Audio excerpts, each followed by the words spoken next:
So what are your can't live without beauty products? Like, what are the things? I mean, you did mention the skincare. Yes, I actually have some here. Ooh. I have a bunch of stuff off camera. So basically anything from Anne Marie. This one I'm really stuck on right now. It's a probiotic serum, and it's got a bunch of mushrooms in it, I think. It kind of makes your skin a little like tan when you put it on. It feels so nice. And then I've been using this mist of theirs as well. It's like Anne a Marie. toning hydrating mist. Hydrating mist. And what do you feel like it does for you? It just makes the skin feel more hydrated and like dewy, just spray it as the day goes on. Yeah. If you start feeling parched or dry, I just like spritz through. Love it.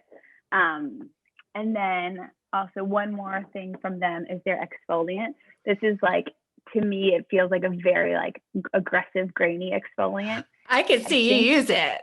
Yes, like it's all crinkled up. It's not in the best shape. It's called Kaolin Micro Exfoliant. I'm obsessed with it. It's so good. Hair care, I 100% am stuck on Olaplex. So I have a few of my favorite things. Oh my gosh, my hair, like maybe 2 years ago, my hair got bleached twice. Long story short, it got bleached twice in 1 week, and the second time it was quite aggressively bleached. And it just started breaking off, and I'd never experienced anything like that. And I was just at a complete loss. And I started Googling, like, what's the best thing? And everyone has so many different opinions, but a lot of articles kept popping up with Olaplex. And then I reached out, and you guys were just like beyond helpful. You're like, absolutely, this will work for you, and have helped me out ever since. The number 3, the mask. Yes. Obsessed. I was sleeping in it at first after the massive damage. I was sleeping in it for a while, and then it became 5 days a week, and now I do like twice a week.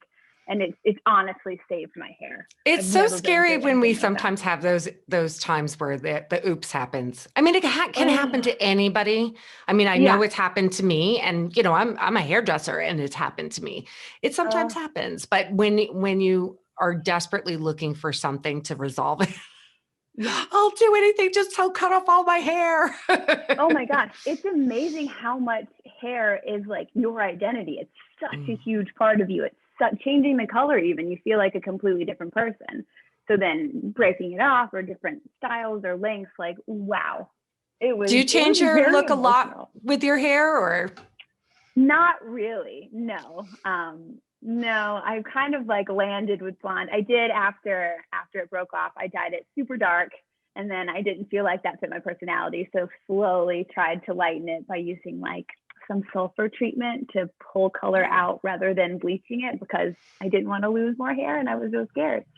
But now I feel like I'm back to health. And I know that you are now in Georgia, so you had to kind of reassess everything, going from New York and the hairstyles there, and then finding what you needed here. That's always hard. Oh my gosh. It's scary, you know, like people might think that's a small thing, but it's really not. You're putting so much of yourself into a stranger's hands. Like, it's okay to do your research and to want to ask questions and to feel confident before you go in. I was nervous. I'm always nervous trying someone new. Dustin always does my hair. And so, you know, we both work for Olaplex, so he's often very busy. And there are times where I'm just like, honey, if you need me to, I'll go find another hairdresser just so I can get my retouch up. But I'm really scared because, I mean, you know, he knows my hair, you know, and you know, when we find that hairdresser that's just right for you, gosh, when you move, it's scary.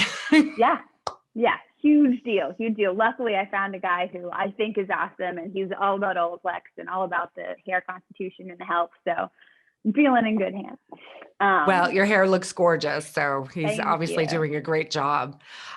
So if you could leave like a beauty advice to our listeners, something that they could do like immediately, because I mean, sometimes we're listening to stuff and we're like, well, you know, that's something I could eventually do or whatever, or build up to, like something that they can do today to feel beautiful, or to do something that's going to make them, you know, feel like they're really matching the outside and their inside. You know what I'm saying? Kind of like what we were saying with your mom. Yeah. What piece of advice would you give?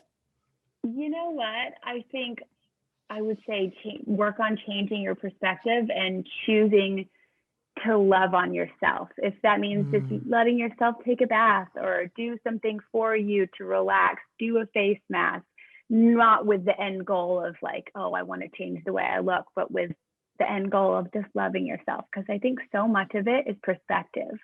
Like, there's some days I look in the mirror and I'm like, oh gosh, I wish I could just change this or like fix this or this wrinkle. And then there's other days where you go, oh yeah, I actually think like my skin's aging well for, for where I'm at in life. And it's so much perspective.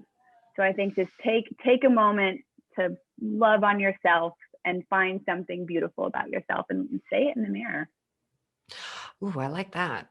Oh, that's like so intimidating. Isn't that funny? I'm saying that it's intimidating to say that to a mirror. Yeah.